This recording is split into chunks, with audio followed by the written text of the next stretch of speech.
Hello, I'm Dr. Hassaan Tohid once again with a sensational topic as usual: how to write an umbrella review.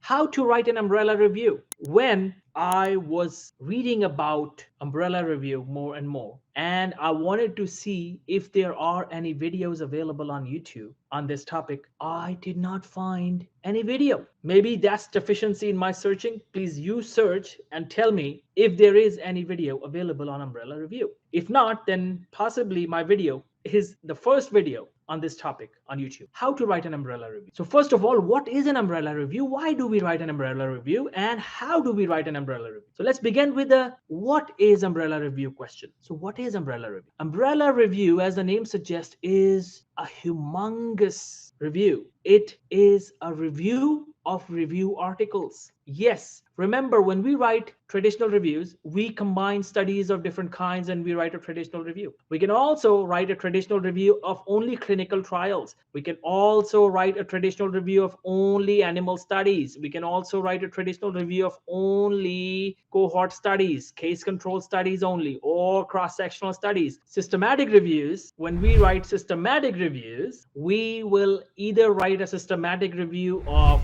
clinical trials, systematic review of observational studies, or systematic review of just one kind of observational studies. And the same goes in meta-analysis. We do the same thing. We can write systematic reviews and traditional reviews of different kinds of studies or just one kind of study. Now, what happens when you have so many systematic reviews on a subject, on a topic, or so many meta-analysis on a subject? Let's say you have a topic: Parkinson's disease patients who have memory problems, and their memory problems lead to further depression or lead to depression. For example, that is your question. That is your topic. So you will see how many systematic reviews are written on the subject, and you will combine all of those systematic reviews, and this becomes an umbrella review. Same thing with meta-analysis. So what we are doing here in umbrella review is that we are only focusing on systematic reviews or meta-analysis, and we are combining them. That's the difference between traditional review, systematic review, and umbrella review. That umbrella review is one step ahead of systematic reviews and meta-analysis, because in systematic reviews you are combining either primary studies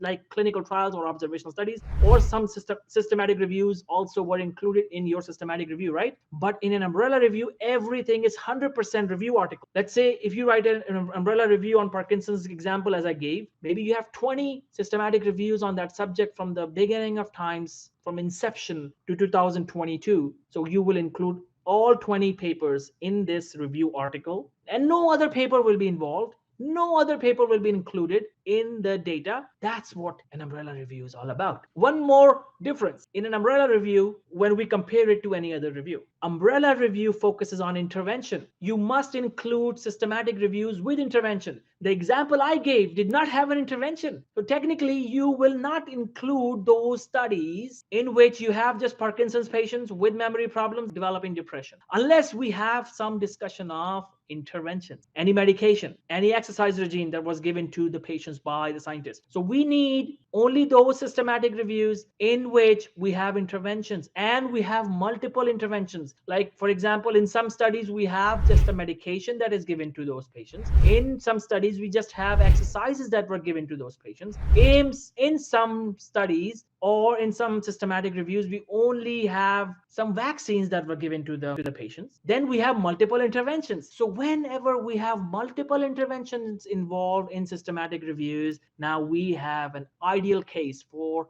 an umbrella review. So an umbrella review is a combination of many systematic reviews. I hope now you will remember the concept that the umbrella review is a combination of so many systematic reviews, or an umbrella review is a combination of so many meta-analysis. So you can have an umbrella review solely of systematic reviews, or you can have an umbrella review solely of meta-analysis. Now, why do we write it? We write it to, of course, increase the power of our research, how powerful our research is, how powerful our research question is, to make our point strong. And they are written when we are formulating any guidelines or we are formulating some new steps for clinical practice. Then we need umbrella review, or to understand and read and to learn more about certain topic. So there can be many reasons, from guidelines, clinical practice, and to learn and personal growth, professional growth as well. So those are the reasons why we conduct umbrella review. Now, how do we conduct an umbrella review? Remember, umbrella review is just like a systematic review or meta-analysis. So if you are writing an umbrella review of systematic reviews, so what do? We will again divide it into three phases, three stages, as I discussed before. Stage 1, stage 2, stage 3. The stage 1 is the planning phase, planning stage, where you decide your research topic, you decide your research question, then you decide your inclusion exclusion criteria, then you formulate your search strategy,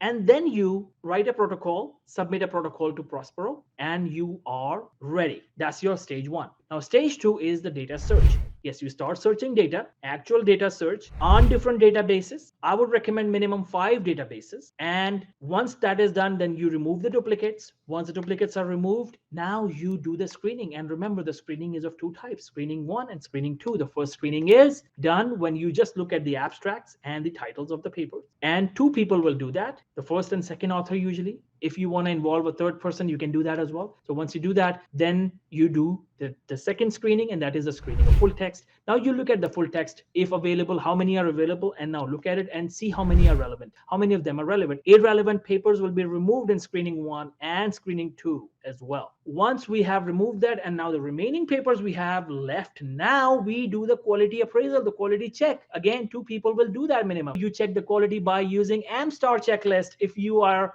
writing an umbrella review, only one checklist will be used now, because systematic reviews are included in an umbrella review.